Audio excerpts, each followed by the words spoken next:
What would you say you do here? It's the Signal Chords, home of the Underground podcast. A podcast dedicated to up-and-coming bands, labels, artists, and more. Hey, man! Plug in and join your host, Brad Nunnery, as he dives deep into what the future of music has to hold and discover something new along the way. What else do you have to do? Hey! This is Penstock, and you're listening to Signal Chords, home of the Underground podcast.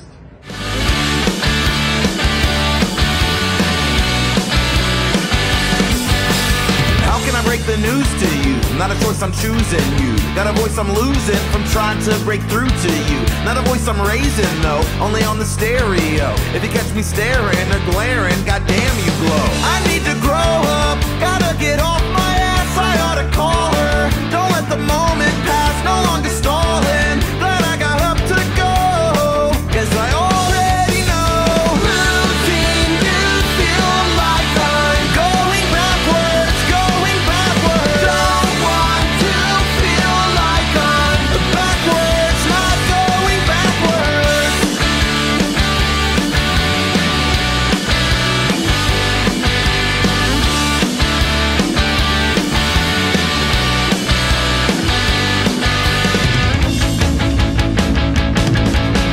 How would I look without you here? What am I without you near? When I think about you, the clouds move, the sky gets clear. Even on a rainy day, had to get on wax and say, did you get that track? I will not go back, I want it to stay this way. I need to grow up, gotta get off my ass. I ought to call her. Don't let the moment pass, no longer stalling. Glad I got up to go, 'cause I already know. Losing you feel like I'm going backwards, going backwards. Don't want to feel like I'm backwards, not going backwards.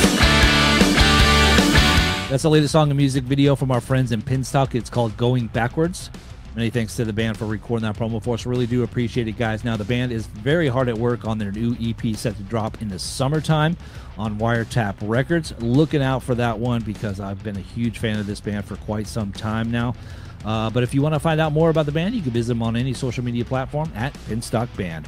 All right, what's up, everybody? My name is Brad Nunnery. Welcome to Signal Chords, home of the Underground podcast, Season 3, Episode 8, presented by my really good friend Jeff Small over at 1603 Designs. My guests tonight are Johnny and David. They are from the band Chuck Spadina, based out of Alberta, Canada, a really killer punk rock band whose 2024 album, It's a Trap, was one of my favorite records of last year. Love what these guys are doing. Now, they have a couple new singles out called Bitcoin and Worse. We're going to talk to the guys all about those songs, as well as the punk rock scene in Alberta, new music on the way, including maybe an album before the end of the year.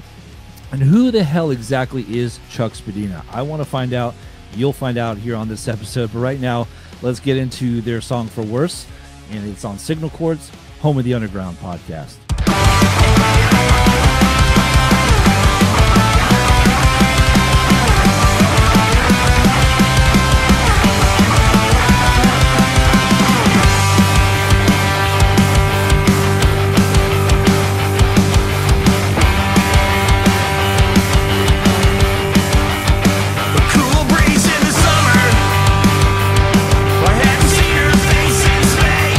It was sun-kissed by the rays, but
Johnny, David, what's going on, guys? Thank you so much for joining the podcast. How are you guys doing today? Good, man. Pretty good. Thanks for having us.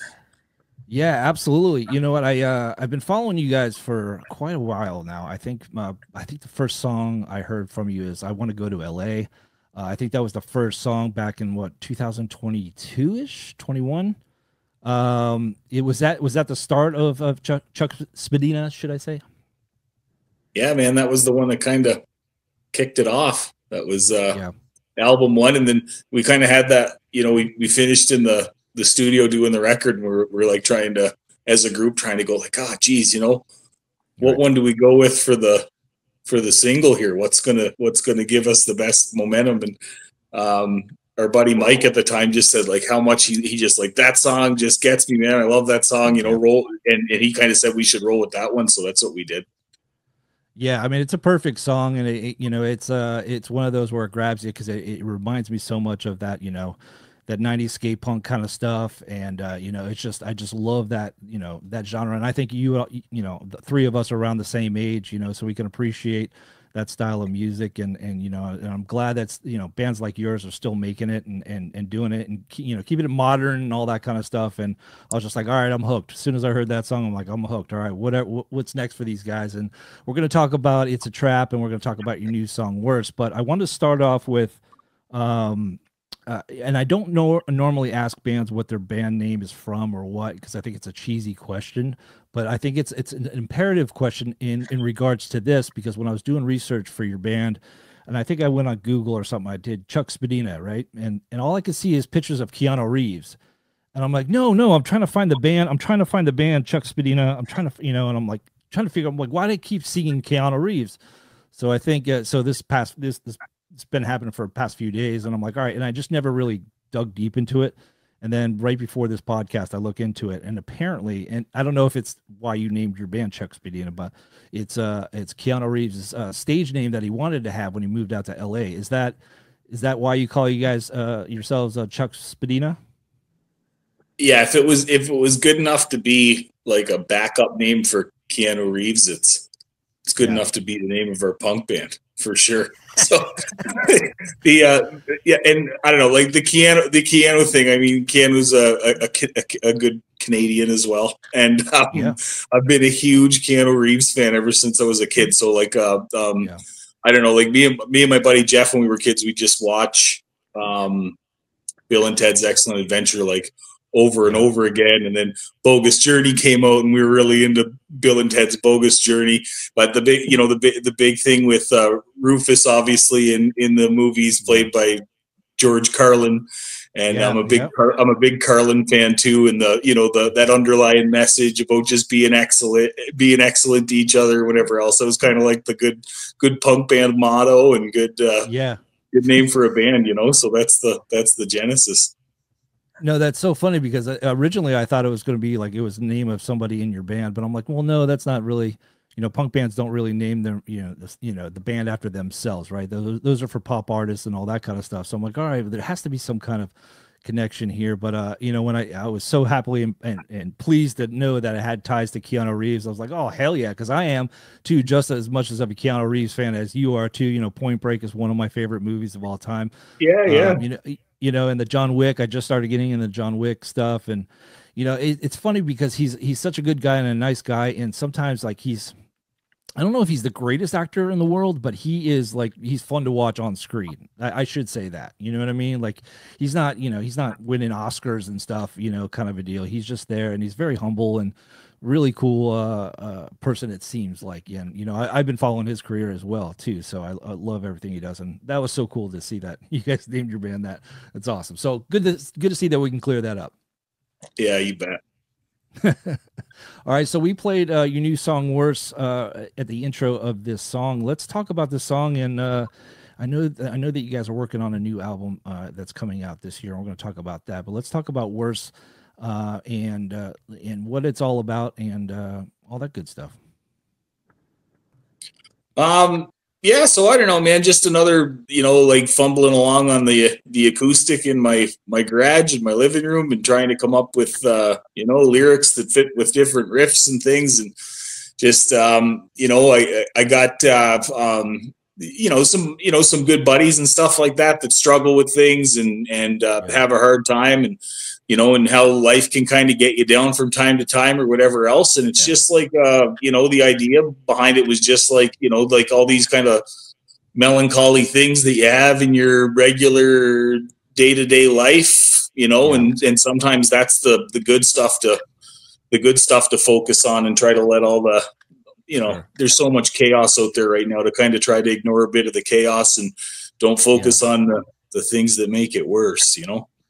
Yeah, I mean that's a good sentiment, especially in the time we're living in right now, right? And you just need.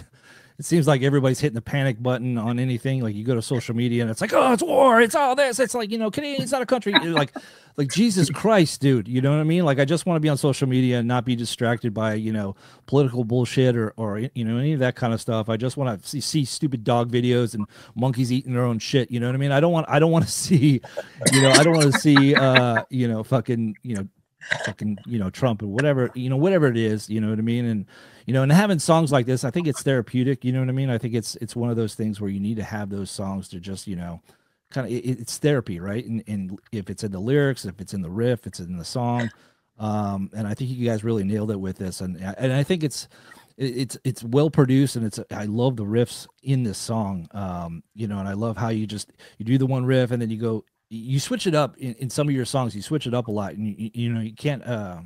It's hard to explain. Like I don't know what's coming next at some point because you have some songs on It's a Trap that's like a total acoustic, and you're like, all right, cool. And the next thing I know, it goes straight into punk, and that's what I love because I love the unexpected, and that's what I think Chuck Spadina does well. So. Oh, thanks, man. Yeah, we try to keep them guessing, hey, Dave, on what's coming next. But yeah, like I mean, especially with punk music, man, you can kind of, it's hard in that vein of music, and there's so much different styles of punk that have come out over the years, and like starting back to the stuff I was listening to as like a little kid, like early day, like was like a lot of when I was really young in elementary school, I was listening to a lot of Guns N' Roses, and I was listening to a lot of like hair metal bands back in like the kind of, in that 80s vein. And I had this older cousin that I looked up to, Calvi, and he had all these, like, he was big into the hair metal, and he had a super cool leather jacket, and he had like, you just kind of idolized him a little bit, right? That he was into that kind of stuff. So anyway, what I'm getting at with the progression of the music and the songs and stuff like that is it's like, there's this underlying kind of 80s pop rock hair metal vibes that I try to like mix into like skate punk in the 90s, because that was the next genre that I kind of got into, and then getting into writing my own music. And then there's and then my dad's a really big blues harmonica player, so then there's some songs that kind of got like a bluesy element to them.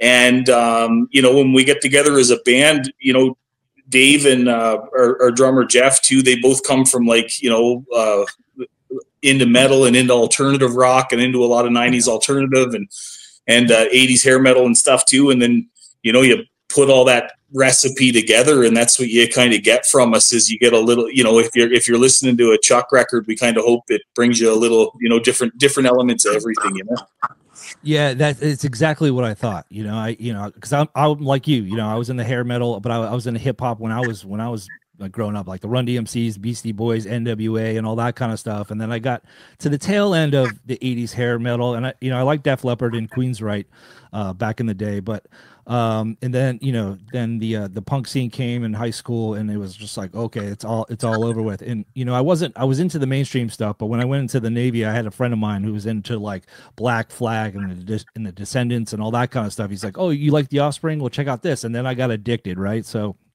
it was just one of those things. And then the grunge era comes. It was around that time the punk came, and it's just like so many genres. When you live so long, you have all these different genres, and you just want to mash it all up because you love everything, because we're all a product of the 80s, 90s, and the millennium or whatever it was. But there's been so many different genres, and what the great thing is that the way that I am, I love everything, you know what I mean? Like, but when I was younger, I was just like, so like, I don't know if you guys were like this, but I'm like, oh, you like fucking, you like the Offspring, you're a fucking sellout, kind of a deal.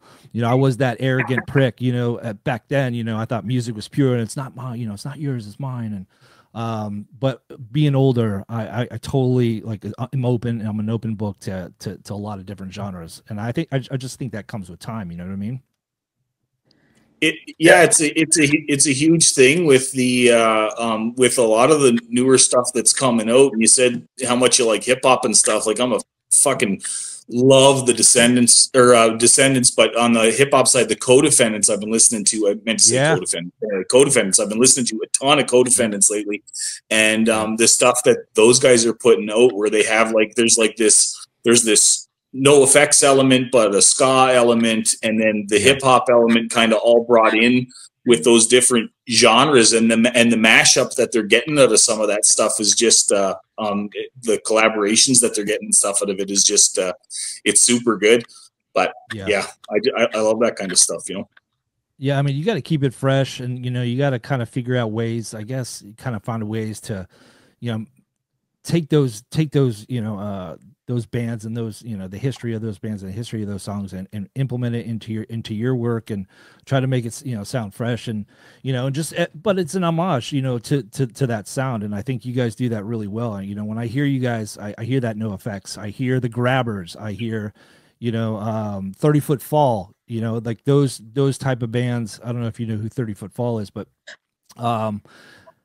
they're from Texas. That they just got back together recording some new music. But yeah, I just love that. I love the sound. I love what you guys are doing. And It's a Trap is an incredible album. I was listening to it all week, and I know, Johnny, you and I were going back and forth when they almost canceled TikTok on us back in about a month ago, and or 2 months ago, and I tried to go live, and I never go live on TikTok, and I had a couple beers. I'm like, fuck it, I'll just go on live. And I wound up talking to you and stuff, and found out that you guys did a cover of Bullion by Millencolin, and it was great. And I rushed to go, you know, to go listen to it, you know, think it was going to be this, you know, hard, fast, punky thing, whatever, and it was just like acoustic, and I'm like, oh, okay, all right, you know, and like, it was really cool, your take on it. How big of a Millencolin fans are you guys, Johnny and David, at all? Well, I mean, I was a big fan of that record when it came out. The Life on a Plate record was a big one for Millencolin, and there was a pile of songs even back in the 90s when we were playing as kids that we covered for Millencolin. There was we did Bullion, and we did Killer Crush, and a few other songs on there that were just great, you know, great tunes, and they were one of those 90s bands my buddy Steve got me into when we were you know, in grade 9, grade 10 kind of thing, and they put out a couple of killer records in a row, and you know, they were one of the good ones, much like you know, those couple of Face-to-Face records that kind of came out in that same time frame were big ones for me too. You know, I know all the No Effect stuff is going on, and Green Day stuff and whatever else, but those were the kind of like and Screeching Weasel were kind of like the more underground ones that you could kind of start getting into, you know. Bark Like a Dog, Screeching Weasel was that was my introduction to Ramones core. I love Screeching Weasel. I love Face-to-Face is one of my favorite punk bands of all time. Of course, Lagwagon is too. But yeah, it's like Millencolin, those three, Millencolin, Lagwagon, and you know, and of course, No Use for a Name. And all those kind of 90s fat bands and all that kind of stuff, and they had so much inspiration for all the bands nowadays, you know, when they're coming out and all that kind of stuff. And I don't even recognize Fat Records anymore, to be honest. Like, I just miss that family environment, you know. I think Fat Records now is just I don't even know what they're doing that much anymore. I know they sold their stuff to another label. I can't remember the label right now, but yeah, so let's talk about It's a Trap. It came out in last year, and it's your follow-up from Rough Year back in 2022. You know, we talked about the Millencolin song, but there's a few other songs on there. Therapist, I Haven't Been a Good Friend is a great song, and Shoot the Breeze is probably one of my favorite songs. How long did it take you guys to record this? And I asked you guys some pre-show questions, and you said you guys record this in a house, right? Is that in Dave's living room? You guys recorded the album in Dave's living room? Is that Is that right? Yeah, between Dave's living room and then our buddy Jesse owns Deer City Records, so he's nice enough to give us a bit of studio time every now and then. But we did a pile of the stuff even most recently in Dave's living room. Sorry, Dave, what's the name of your studio again? There, what are you calling it these days? Magic Carpet Studios. That's awesome. Now you don't track the drums there, do you? Do you just do, or do you do that at Deer City, or you do? No, we do. So in the past, up until Worse and the newer stuff. So Worse was like our experiment with this system. We thought, I have certain amount of equipment at my house, and John kind of said, well, why don't we do some scratch tracks at your house and get ready to go into the studio? And I thought, well, what a great idea. That sounds fun. And we did it.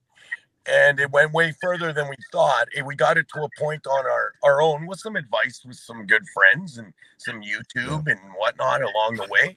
But we got it to a point where we were able to get it to somebody to master, and then really happy with the product coming back. So not a big established studio by any means, but we are happy with the product we're getting back.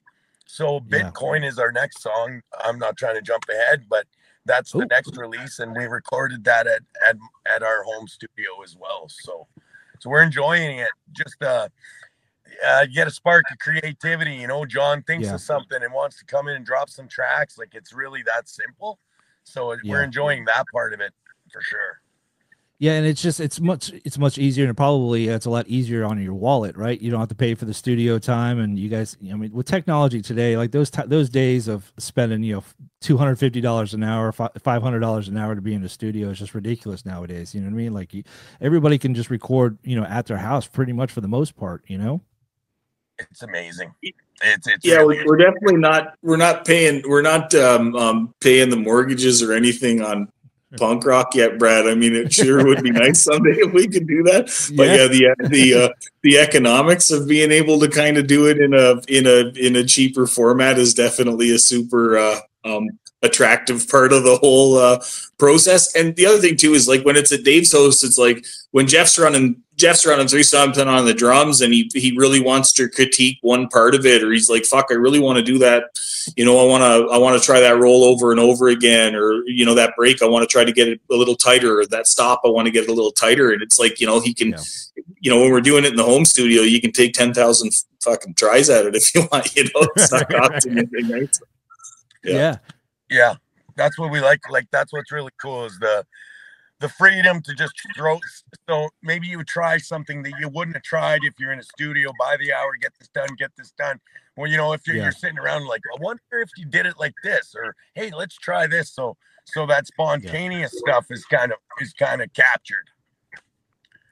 Yeah, and that's the brilliance of it, because like you said, you could just take your time and work things around, and you have all the time, and you're not on anybody else's time. You're not spending all this money, and I mean, it's amazing. And I don't know if you guys sit at your house and just pass each other tracks through like Dropbox or whatnot, saying I was working on this riff, kind of a deal, and then you guys kind of get together at Dave's house and figure it out, kind of a deal. I mean, just the technology that still blows me away is like there's a band that I'm into, is one, like the singer guitar player's in Australia, the other guy's in England, and they make a record, you know what I mean? And it's just like the technology, it's just insane nowadays. And like you said, Johnny, like being in a punk band, it doesn't pay the bills, it doesn't pay the mortgage, and it's such a great thing to be able to do it at your house or Dave's Magic Carpet Studios, and to be able to do it, you know what I mean?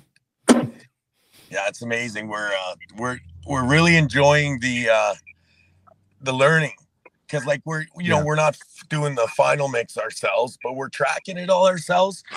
And sorry boys, we're tracking it all ourselves. We're mixing it to our best of our ability, and then we send it off. And we didn't think we'd get that far, so it's been really cool, right?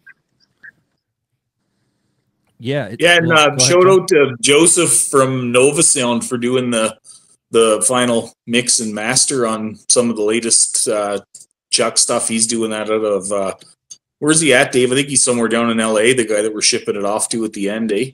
Yeah, he's down in California. great experience. Great. We're happy. That's what I mean. We're shocked that we were able to get this awesome result and streamline the process, but work with good people, and we're fortunate. Yeah, absolutely. Now, are you guys have you guys all been friends for quite a while? Did you guys all go to school together? How did Chuck come together?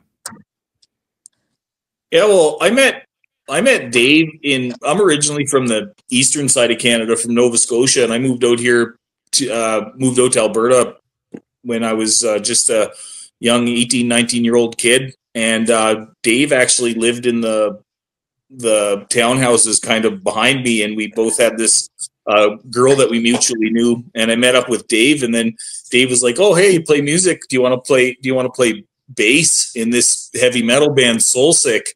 So with shout out to Tom too. So we had Soul Sick on the go, and it never really went a lot of places. You know, it was just we played a couple of shows, and I think I was playing. I'm left-handed, and I didn't have money for a left-handed bass, so I was playing an upside down right-handed bass at the time. Yeah, that's tricky. But we made it work, and we made some music, and that was a lot of fun. And then, Dave and I we kept in touch over the years with, the jobs and working and stuff like that, but hadn't done anything much together for music for a while. And then, about 8 years ago, I had this other kind of like a more like rock and roll, like punk rock and roll band, called the Buttes that I was playing in. And Dave came in and did some lead guitar for the Buttes for a while, and then I had and then this latest thing with Dave coming in on Chuck. It just seems like whatever I get into, Dave's always there, which is nice. It's been a great 20+ year friendship. Go ahead, Dave. Yeah, no, it's pretty blessed. We've kept in touch over the years as friends, and then we've always dipped our toes in the music. But like when we played together back in the day, like he's playing Upside Down Lefty, playing Slayer and Rage Against the Machine and Korn. Like, I mean, that's not like easy. That's not like easy songs to play on a bass upside down, right? I mean, like you have to like almost reverse pluck. Like if you're playing, like Rage, throw it at him, like spins it over and starts playing, Dude, that's awesome. I mean, so what decided? All right, so you guys have been friends for like 20 years and all that kind of stuff. How'd you guys get serious with Chuck? Saying, hey, let's just start moving forward and start putting out songs, kind of a deal. I know you guys have been friends and been in different bands, but what made you guys decide to say, hey, well, let's get a new band together and start Chuck? Yeah, I think with the Chuck stuff is I was like, I do some other like folky kind of acoustic stuff too, but the Chuck stuff I was doing is like I started like piling up, having all these songs kind of written that I just was really passionate about, and I really wanted to find a way to get them out there and have it recorded. It was almost like having like a bunch of unfinished artwork or something at my house. You know what I mean? And I really wanted to find a way to do it. And sometimes you just got to get the right room full of guys to push that idea forward and kind of bring that into fruition and make it happen. And Dave's one of those people that's been kind of dedicated to doing that. And there's been some other buddies along the way, like my buddy Mike and Al and Jeff, obviously the drums, and our other buddy Chris and whatever else. And it's like all those, that combined effort of all those guys can take something that a guy's just doing in his fucking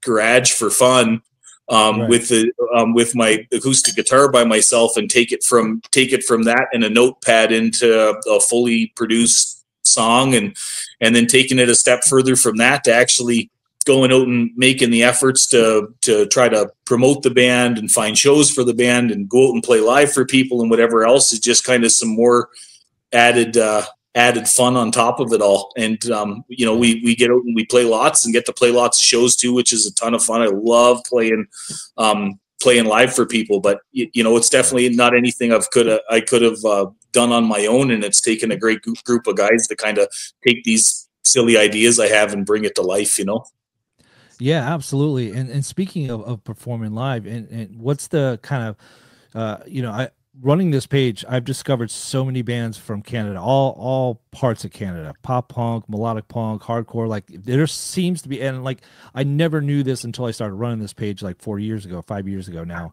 That there's so much great stuff in Canada. It seems like almost every other song I help promote, they're from Canada.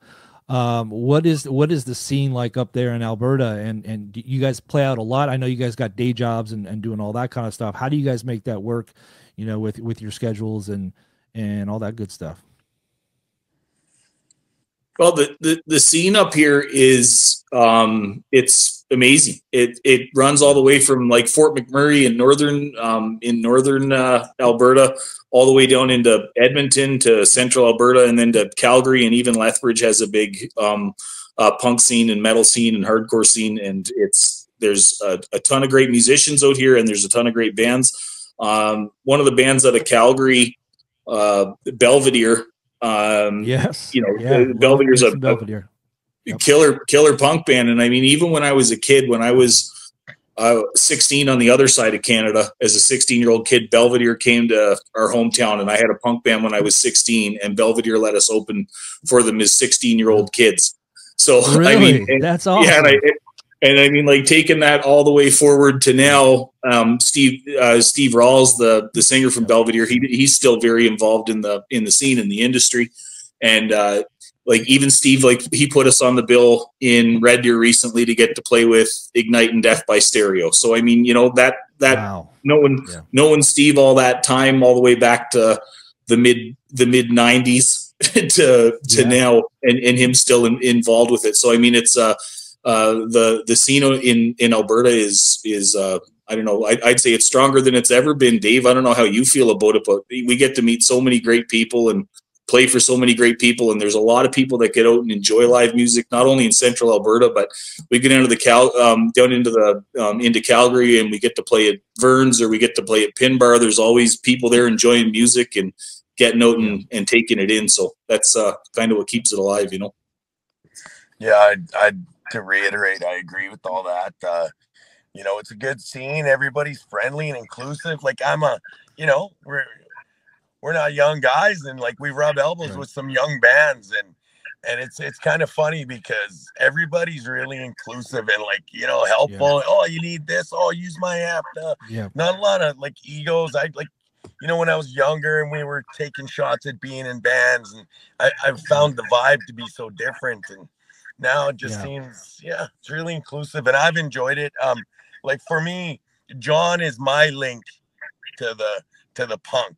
So like I always had a little bit of a more of a metal influence. I was Metallica silly when I was younger, and I just wanted to play Metallica, and that's all I wanted to hear. Just like you were saying, everyone else sucks. Metallica's all it is. Don't worry about it. But as I matured and as I grew, and John was always punk influence, and like 25 years ago, I learned Drugs Are Good, No Effects for him, because he wanted to play it. We were playing it together, and I was like, man, I sure like this. And that was my exposure to No Effects. And since then, he'll send me like Teenage Bottle Rocket. He'll be like, hey, pay attention to this bass. Okay, for sure. And then it'll be so he's like been my education in punk. But for me, when he'd say, well, we're doing a punk thing, so right away I'm thinking Sex Pistols, Ramones. I'm thinking older stuff, right? And then when he's like, there's some Blink-182, you got some Green Day, you got some No Effects. I'm like, well, I like all that. I'm like, I can do that. So that's kind of what brought me to doing this. Yeah. I mean, it's so funny because I talk to a lot of bands, and a lot of members are like that. There's like the metalhead in the band that plays punk, and then like there's a really pop punk band. They're all metalheads, but they play pop punk, and they all used to be metalheads. Like it's crazy the amount of kind of how diverse it is. And David, you make a really good point about it being so inclusive. I've been to a lot of shows as of late. I took I had kids and stuff, and I wasn't going out to very many shows, but over the past couple of years, I've been getting that out of jail free card, and going and seeing some shows. And it's definitely a different scene that I remember, because I remember the egos. I remember no one would share their shit, you know. And I was at a show just recently, and I'm like, you didn't bring any of your drums or any of that kind of stuff. I'm like, no, we borrowed the kit here, and you know, and we just bring a DI box or whatever. We just plug it in. We're good to go. And it's just like, it's so crazy, like how, you know, everybody's willing to be like, oh, you need a bass here, you know, kind of a deal. It's just, you know, it seems like that it's finally gotten to a good point, you know what I mean? To where that old school punk mentality is like, no, F you, get your own guitar, you know, day and era is over with, you know what I mean? I don't know how bad it was, but, you know, I could definitely see now that it's all inclusive, right? I think so. I just know for me, like, you know, like I said, some of these younger guys with bands we play with, and we watched them, and I'm a big fan of these other bands, to be honest with you. I watched them like, well, obviously Ignite and Death by Stereo. I said to the guy, I was like, man, that's like a master class in how to do her, like right there. Like I almost like, I'm sure, not that we would ever play after them, but I'm like, I'm so glad I don't have to go after that, because that was I was so impressed. Very impressed with that. They left a stamp on me. I was like, huh, that's really bringing it, you know? Yeah. So Ignite's one of those bands where, like, Ignite is one of my favorite bands of all time as well. And you know, when I heard Zoli's voice, I mean, I forget about it, dude. There's nobody in that genre of music that has that voice or that range, should I say. It's just incredible in the way he used it. He was almost like a hair metal guy in a hardcore punk band, you know what I mean? It was like Embrace. When I heard Embrace, I'm like, what the hell is this? This is like amazing. And I wasn't even into hardcore back then, but they were like the first like real heavy hardcore, you know, because their first few EPs and album were like mainly hardcore before they got to that melodic punk style. So it was just, and seeing those guys, I mean, they've been around for what, 30 years now or whatever it is. Death by Stereo too. I mean, they're no spring chickens, and they definitely bring it. I've seen them a bunch of times, but yeah, it's, I could see where you could say like, I hope we don't have to go on after these guys. You know what I mean? So yeah, no, I was impressed. Man. I was impressed. I left there going, huh, okay, I see. That's another level, you know? So yeah. How long ago was that show, by the way? That was only a couple weeks ago, John.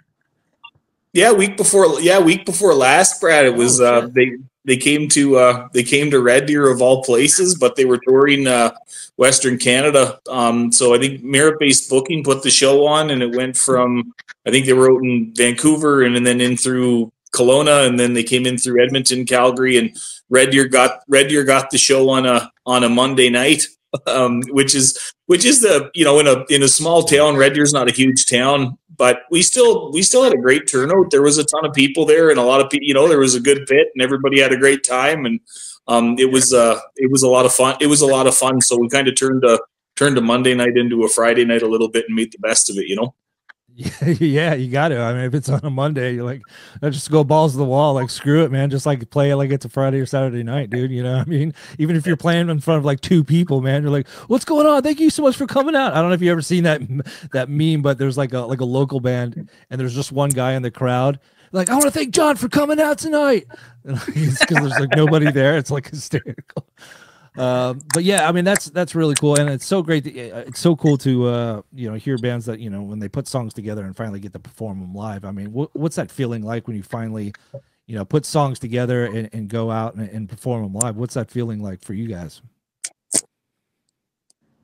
I don't know. What do you think, Dave? I get all fired up. I get like goosebumps like a little kid and just get up there and rage out for 30 minutes or 45 minutes, and I have like this. Like still like a little kid, this existential dread for about, that's really bad, like 24 hours before, but then an hour before it's like even worse, where I want to throw up, and then I get up there and play and I just let it all out, man, and it just comes out like wildfire there for however long our set is. And I just I don't take too many breaks in between the songs, and I'm guilty of not being like super interactive with the crowd, but it's just like, you know, try to give you like 30-40 minutes of straight punches in the face and have like a lot of fun doing it, you know. Yeah, absolutely. What about you, David? What do you love about everything? Oh, I really enjoy playing. I mean, you know, so I came in a little late. They already had an album recorded. I did a couple solos for John on the last album, and yeah, so yeah, I came in doing a lot of learning. So the first, you know, 3-4 months of performing, you know, my brain was full. I'm enjoying it. I'm glad I'm doing it, but I'm like, man, I'm not concentrating, but focused. And then it starts getting memory. It starts getting in the brain. And then you start looking around and you're like, oh yeah, look what's going on here. And, you know, to be honest with you, for me, it's really simple. Yeah. It can be 2 people. It can be 200 people. I don't want to say I don't care, because I do care, but what I'm noticing is I care less and less and less about, because I know the 2 people that we play for. Even if it's the staff, we've played for the staff before, and you know, they enjoyed it. They enjoyed it. And so it's I find for me it's maybe seeing people have a connection with the music that you're bringing and how you're bringing it. I find that's super cool. Yeah, I mean that's the key element, right? Like you got to sell it no matter if you're playing in front of, you know, like you said, in front of 2 people or 20, you know, 200 people or whatever, like, you know, and and I could see that, you know, and when you're saying that, like, you know, you spent the first time learning and just being focused on stage and all that kind of stuff, but it's that once that light goes on and then you start knowing what you're doing, that's the good stuff right there. You're like, all right, finally I can almost breathe on stage, exactly. Right? Yeah, I can enjoy myself. Yeah. Yeah. All right, so let's talk about the new music on the horizon. Now you said you got a new song, the next single coming out. It's called Bitcoin, right? Did I hear that right? Yeah. When can we expect that one to be released? Or can you tell me right now? Or are you keeping it? Is it next Friday, Dave? It comes out. I think it's next Friday. March 28th. I think it's already like uploaded with the artwork and everything. It's pretty much ready to go. We did our typical pitch to the Spotify overlords, which will be a no on getting on any of the curator playlists, but that's okay. I mean, we won't get on any curator playlists, but we're gonna release it. We're gonna release it next Friday, and there is you know, on the Spotify thing a little bit, there's been some wicked connections that we've made along the way with guys that have decent punk playlists that are super easy to talk to, that when we got a new tune that's coming out, we shoot over a link to the Spotify or shoot over an MP3 or whatever else, and they'll get back to us and thank us and add us to the playlist or give us a couple of weeks or a couple of months on the playlist and get it some spins. Which is like, you know, we're not in this to ever make any kind of money or have any type of success. For me, the big thing is like, if we put out a new song, like if Bitcoin comes out on Friday and some little kid listens to it, or some guy listens to it and he enjoys it, or we, you know, or it, you know, it affects somebody, or they, you know, they have fun listening to it, or maybe they want to learn it on the guitar, or they jam it with their band or whatever else, then I mean, you know, that's kind of what we're in it for at this point. It's not for like any type of massive success we're going to have in the industry at this point. It's more about just getting it out there and having a good time, you know.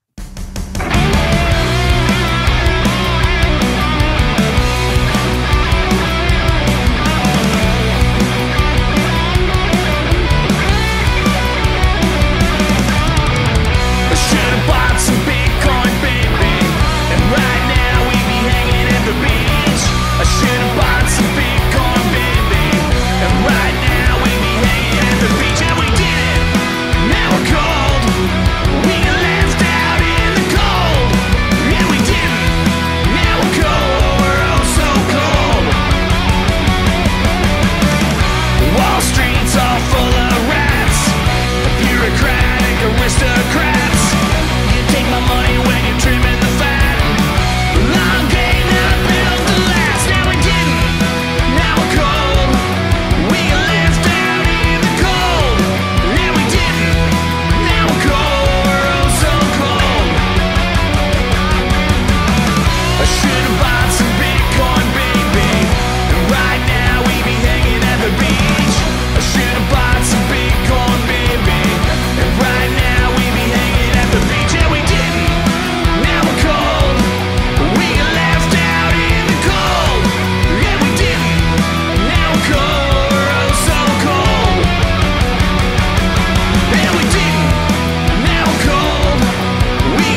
say, but in saying that, like, you know, the small successes that we do have, there's people that do like it, and we see the response of that, whether it's you know, Spotify or the playlists that play us and support us, or platforms like this. So what I tell John and what I've said is, it's almost like when we were younger, it was like, yeah, man, I want to be a rock star, man. Imagine going on a big tour. But we're a little bit older and wiser, and we're like, you know what? We're going to do this because we love doing it. So we're going to do it for the right reasons. And then sometimes when you're doing stuff for the right reasons, that's when maybe some of the things that maybe you would have wanted to see when you were young. Like, for instance, if, you know, back 20 years ago, if we got to open up for a big band like Ignite or Death by Stereo, or, you know, some of these opportunities, we'd have been, you know, dying with ourselves. But right. So I think for the right reasons, and then sometimes you see the right responses.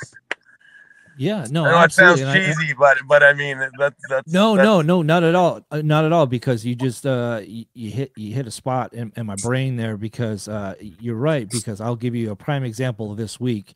So I do this podcast, you know, I have a daytime job. I'm married. I got 3 kids, you know, like, this is my spare time. I love doing this. I was on radio for 10 years. It just never died with me. And I love discovering new bands. It's always what I've loved doing, and talking to bands. I used to handwrite letters to punk bands and stuff, and they would write me back. And I was addicted to getting to know these bands and all that kind of stuff. And I even had a punk metal hardcore show with a few other guys on corporate radio on Saturday nights. And we did that for a while. But when I started Signal Chords, you know, I'm like, all right, I'm just doing it for fun. I'm doing it for me. You know, just to say I did it. I want to, you know, still do what I've always loved doing, is talking to bands and discovering new music, right? So I do that. I'm not trying to, you know, be the #1. I'm not trying to be Joe Rogan or any of that shit. Like, I just want to be able to talk to bands and explore the music, all that kind of stuff. But this week, Propagandi and Chris from Propagandi both followed me this week, and I felt like a little schoolgirl. No shit. Yeah, I was like, Jeff Small from 1603 Designs, who helps sponsor this podcast. I texted him a screenshot of Propagandi following me. I'm like, holy shit, dude! I feel like I'm fucking 16.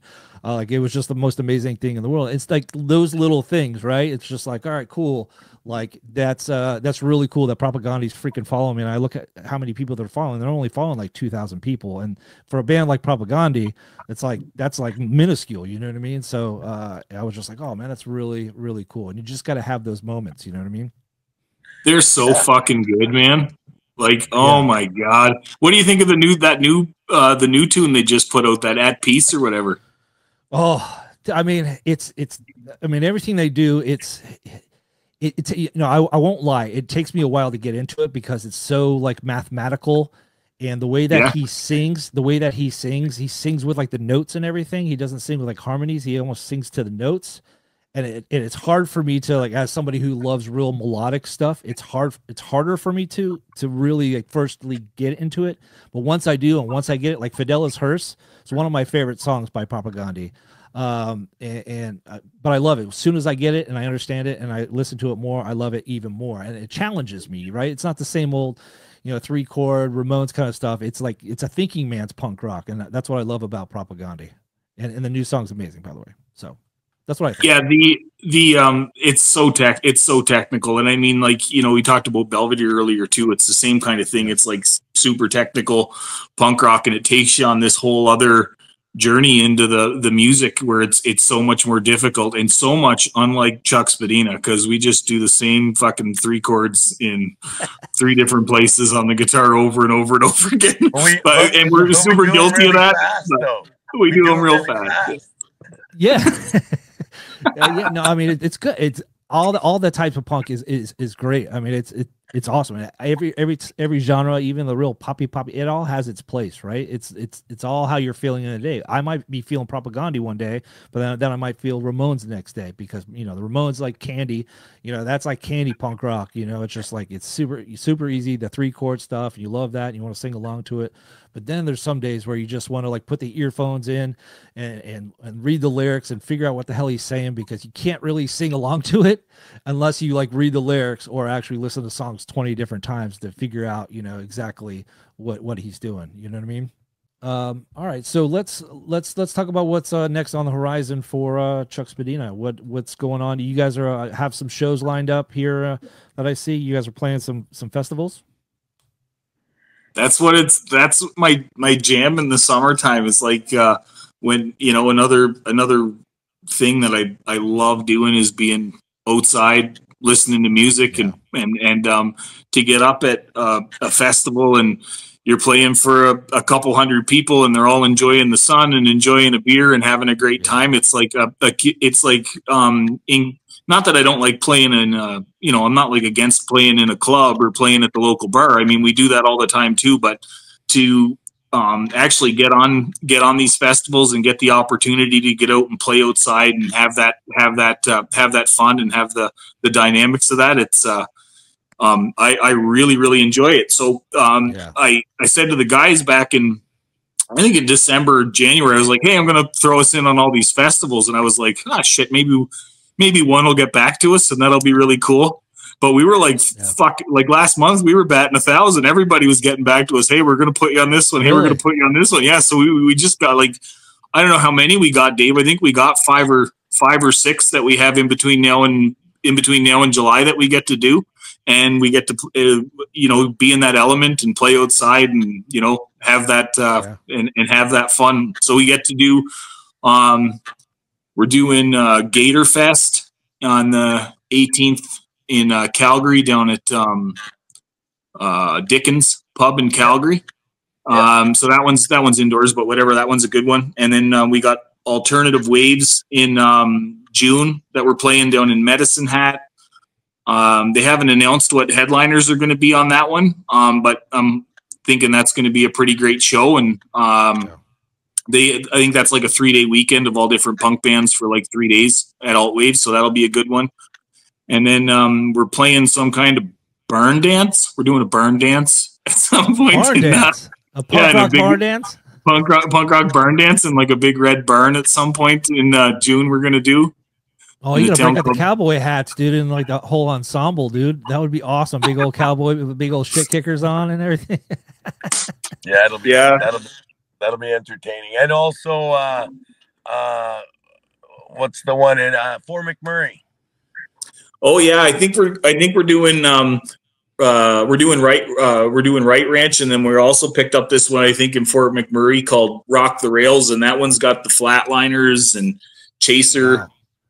Out of Los Angeles, out of Southern California, and a bunch of other good bands will be playing that one in Fort McMurray. So yeah, we're just about ready to kick off the festival season here, starting in April, and we're going to give her doing that kind of just doing festivals and stuff up until the end of July, and then we've been talking to some bands out in a couple of punk bands out in Saskatchewan that possibly want to get Chuck to come over to Saskatchewan and play a few shows. So we might do a little tour out in Saskatchewan in the fall or something. Sweet. And, that's awesome. Kind of add all that up to doing some, while we're doing the live shows and stuff like that, any spare time we get, we'll be kind of picking away in the studio at Dave's place there and trying to write and record, Yeah, and so speaking of writing and recording, you guys are hoping to get another record out before the end of the year? Yeah, that's the goal line. For some reason, it always it's been somewhat like just based on the calendar so far, but it's like we start working on a new album in January. I pick away at it and drop singles all year, and then we'll release it in the fall, and then hopefully I'll have some more material, and then we'll start working on another one next year. Awesome. Well, I'm looking forward to it. I love everything that you guys are doing. Keep up the great work. You got a fan of me. I follow you guys exclusively. Really appreciate the time, Johnny and Dave, for jumping on the podcast. Really do appreciate it, guys. Best of luck to you guys. Where can people pick up some Chuck merch? Do you guys have a website people can check out that I can put a link down here on the bottom? I'm pretty terrible at the merch stuff, Dave. I don't really. Oh yeah. Our merch game is that a hot button? No. Our merch game is weak. It's funny. It's So we do have some merch, and we got like a landing page and stuff like that, but we need to set up to be able to do that. We're still orchestrating that, but it is a priority. And no, it's something we want to increase our merch game for sure. Hey, you know what, Brad? Shoot me your address down in you're in Florida, right? Yep. Yeah, shoot me your address down in Florida there in a shirt size, and I'll send you some CDs and a T-shirt and stuff, man. And you can Appreciate rock that shit in Florida for us, maybe. Yeah. Hell yeah! It's an honor to meet you guys finally after all these years, and best of luck to you. We'll talk to you guys soon. Yeah, let us know on that. Let us know on the shirts there, Brad. When you get them out, we'll get you to ship some up to us, and we'll do that for sure. All right. Well, I appreciate it, guys. Johnny, David, appreciate it. Thanks for having us. And Jeff, I'm sure says hi. Jeff the drummer says hi. He just got tied up. Hi, Jeff the drummer. Hey, Jeff. You missed out, loser. I'm just kidding. Yeah, you tell him, Brad. Well, awesome. he doesn't have to deal with me. You know, if you call him a loser, then you got to deal with him after the podcast. So yeah, let me say. Right. Well, sorry, Jeff, we missed you. Johnny, David, thank you so much once again. We'll talk to you guys soon. Awesome. All right, man. Take care.